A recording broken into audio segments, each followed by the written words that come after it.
Olá e bem-vinda, bem-vindo. Quando a gente pensa em países com tradição em cerveja, o cérebro vai direto para a Alemanha, Bélgica. República Tcheca, talvez. Exato. Mas os materiais que recebemos para análise de hoje jogam a gente num lugar totalmente diferente, a Hungria. E a história que eles contam é de uma verdadeira superpotência cervejeira escondida. É verdade. Um passado bem complexo e um presente em plena ebulição. Olha, o que temos aqui é fascinante. Temos artigos sobre a história da cerveja húngara, desde as tribos magiares, passando pelo comunismo até hoje. Temos também descrições das grandes marcas, aquelas que dominam as prateleiras. E o prato principal. Um teste cego super detalhado, feito pela Agência de Segurança Alimentar do país, colocando todas essas cervejas à prova. Exatamente. O nosso objetivo aqui é mergulhar fundo nessa jornada. Como é que a cerveja húngara saiu de uma bebida tipo secundária para uma indústria de produção em massa focada em quantidade na era socialista?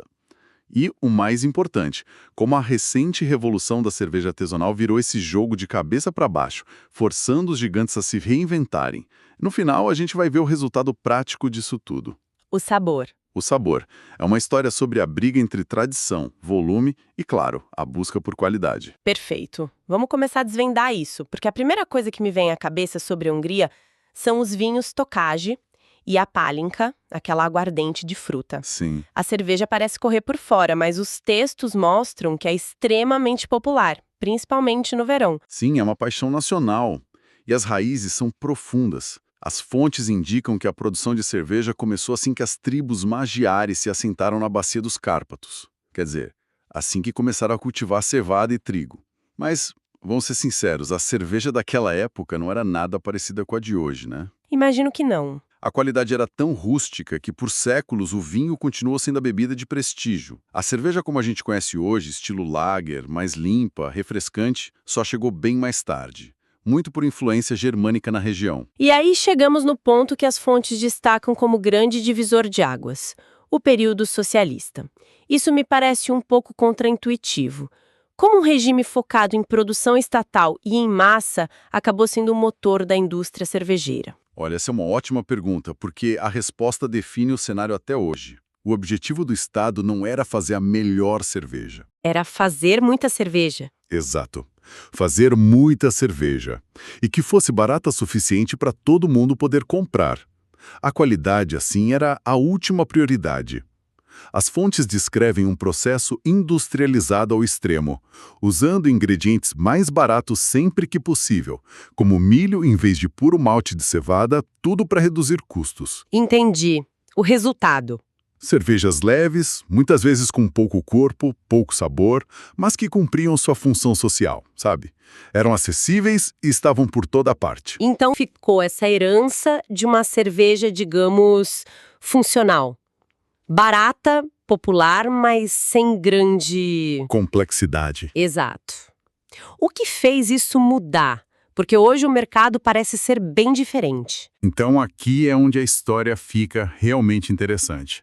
A virada aconteceu depois dos anos 2000, com a explosão global do movimento da cerveja artesanal, que, claro, também chegou com força na Hungria. De repente, começaram a surgir pequenas cervejarias apaixonadas, fazendo IPAs, stouts, sours. Coisas que o consumidor húngaro nunca tinha visto. Exatamente. E essa inovação colocou uma pressão gigantesca nas grandes marcas. Elas olharam para o lado e perceberam que o consumidor estava mudando. Não bastava mais ser só barato. As pessoas queriam sabor, variedade, qualidade. Elas tiveram que correr atrás. Tiveram que correr atrás para sobreviver. Faz todo sentido. E falando nessas grandes marcas, como as fontes as definem hoje? Elas ainda carregam aquele DNA da produção em massa? Totalmente. O modelo de negócio ainda é focado em volume. Elas miram o maior público possível, produzindo milhões de litros de um portfólio relativamente pequeno. Quase sempre lagers de baixa fermentação. Mas o detalhe mais fascinante que as fontes revelam está no processo. Opa, qual detalhe? Muitas vezes, essas cervejarias gigantes, elas produzem um único tipo de mosto. O mosto base. Isso, um mosto base, que é basicamente aquele caldo doce, a base da cerveja antes da fermentação. E depois elas simplesmente diluem esse mosto em diferentes concentrações para criar seus vários produtos. Peraí. É isso mesmo. Uma versão mais diluída vira cerveja light, a versão padrão fica no meio e uma menos diluída vira a premium, a Bock. Peraí, então eles fazem uma espécie de cerveja-mãe concentrada e só adicionam água para criar rótulos diferentes? Basicamente. Isso explica porque, às vezes, a gente prova várias cervejas de uma mesma marca e sente que o sabor de fundo é sempre o mesmo. Exatamente. É uma questão de eficiência industrial, né? E outra coisa que me chamou a atenção, e que talvez seja uma surpresa, é que quase nenhuma dessas marcas húngaras é de fato de propriedade húngara hoje em dia. É verdade, as fontes listam isso. Temos a Dreyer, por exemplo. É uma gigante produzindo cerveja desde 1854, mas hoje pertence ao grupo japonês Asahi. E a Dreyer é um universo à parte. Dentro dela você tem a Koibania, que é uma das cervejas mais vendidas do país. As fontes a descrevem como a herdeira direta daquele estilo da era socialista. Uma cerveja clara, simples, com um amargor presente. É quase uma cápsula do tempo, sabe? Então, quando a gente fala em estilo clássico húngaro, estamos falando desse sabor mais direto, talvez um pouco rústico, da era da produção em massa. É uma cerveja nostálgica, então? Exato. É a cerveja que gerações de húngaros cresceram bebendo. E ao lado da Dreyer tem outro carro-chefe, a Aranyaszok. As de ouro. Isso, por causa da cor. É uma Pilsner Lager que já busca um pouco mais de equilíbrio. O nome também faz referência à técnica de maturação, o açocolás, que o fundador Anton Dreyer ajudou a desenvolver. Interessante. E a competição? Quem mais está nesse panteão? A outra gigante é a Soproni, que existe há 128 anos e hoje é da Heineken. Ah, claro. Eles são muito fortes com as Radlers, aquelas misturas de cerveja com suco de fruta, que são um sucesso no verão europeu. Mas a lager clássica deles também é muito popular. E, curiosamente, um dos textos menciona que eles reformularam a receita principal há alguns anos. Chegaram até a mudar o nome, de Soproni Azok para só Soproni. E isso gerou discussão? Com certeza. O pessoal mais antigo reclamou bastante. Sempre gera. E tem a Borsod, certo? Li que eles foram pioneiros em algumas coisas. Sim, a Borsod, fundada lá em 1973, tem um histórico de inovação dentro desse mercado de massa. Eles foram os primeiros a lançar uma cerveja sem álcool na Hungria e também os primeiros a apostar em cervejas com sabor, antes mesmo da febre das Radlers. Ok, então temos esses gigantes, com suas histórias, suas estratégias. Mas e aquela transição que a gente falou, da quantidade para a qualidade? Tem algum exemplo que se destaca? Tem um exemplo perfeito. O caso da cervejaria Pepsi e sua marca mais tradicional, a Zalon. A Pepsi era uma grande cervejaria estatal, no mesmo modelo das outras. Mas em 2017 ela foi privatizada. E os novos donos, eles mudaram completamente a filosofia. Como assim? Reduziram a escala e passaram a ser considerados, por lei, uma cervejaria de pequeno porte. O foco virou totalmente para a qualidade. Produtos premium, cervejas sem glúten, rótulos de estilo artesanal. Que virada de chave. E a Cellon? Sobreviveu a essa mudança? Sobreviveu e foi, assim, ressignificada.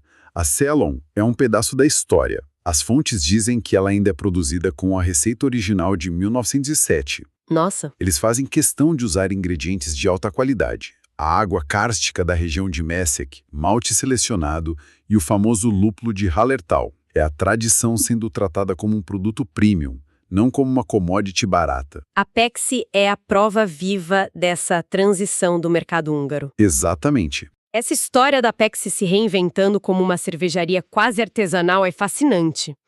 Mas isso me faz pensar, com toda essa história e essas mudanças, no fim das contas, qual delas é a mais gostosa? Felizmente, as fontes que temos aqui respondem exatamente a essa pergunta, certo?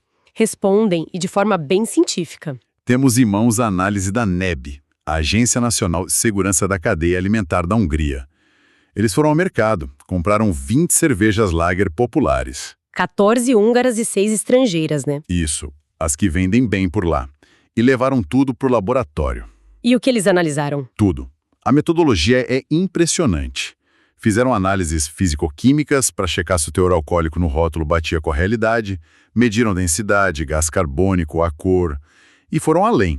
Fizeram até um teste para ocratoxina A. Ocratoxina A. O que é isso? É uma micotoxina, um tipo de mofo que pode se desenvolver nos grãos e é potencialmente prejudicial à saúde. É um controle de qualidade, assim, de altíssimo nível. E o resultado? Foi surpreendente. Todas as 20 cervejas passaram em todos os testes. Do ponto de vista técnico e de segurança, estavam todas impecáveis. Uau! Isso já quebra um pouco aquele preconceito de que cerveja de massa é de baixa qualidade no sentido de ser mal feita ou insegura. Exato. Tecnicamente, elas são perfeitas. Mas a prova de fogo, claro, é o sabor. Como foi o teste sensorial? Foi um teste cego conduzido com um painel misto de degustadores profissionais e consumidores comuns. Eles deram notas para a aparência, pureza do aroma, do sabor, harmonia geral, frescor e a intensidade do amargor. A NEB dividiu os resultados em duas categorias, que nem nos supermercados, as Premium e as claras padrão. Certo. Vamos aos resultados.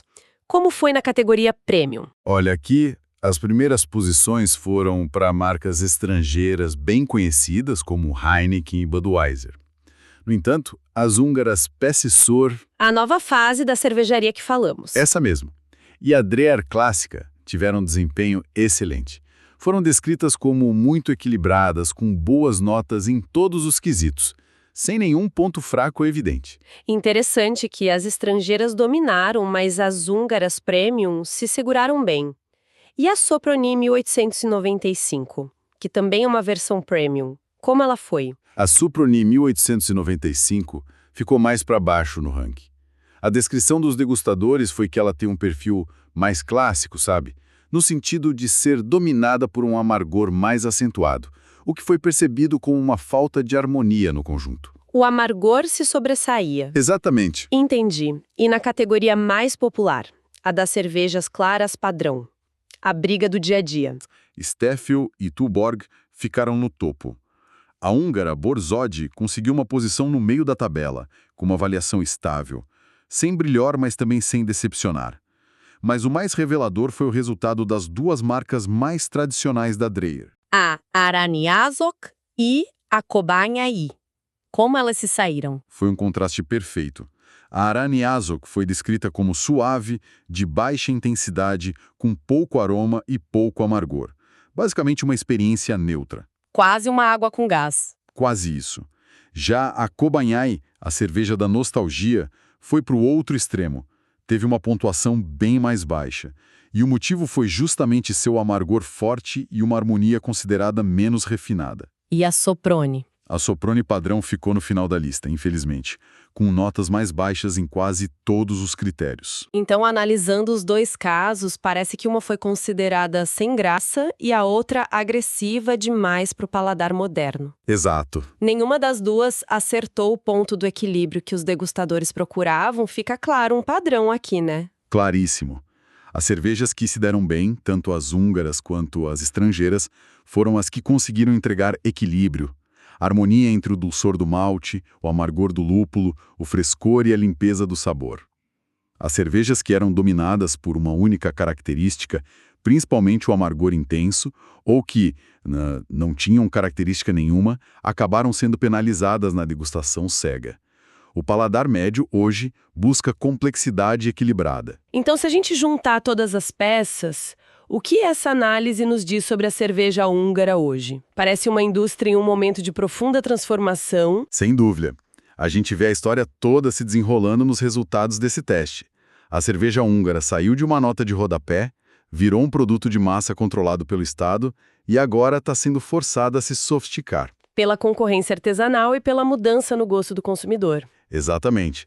As grandes marcas históricas ainda dominam as vendas, claro, mas elas estão numa encruzilhada. E o teste de sabor é a prova disso. Mostra que, embora todas atendam aos padrões técnicos de qualidade, aqueles perfis mais antigos, mais amargos, como o da Kobányai, já não agradam tanto. Num teste cego, eles não agradam tanto quanto as lagers mais modernas e balanceadas. Exatamente.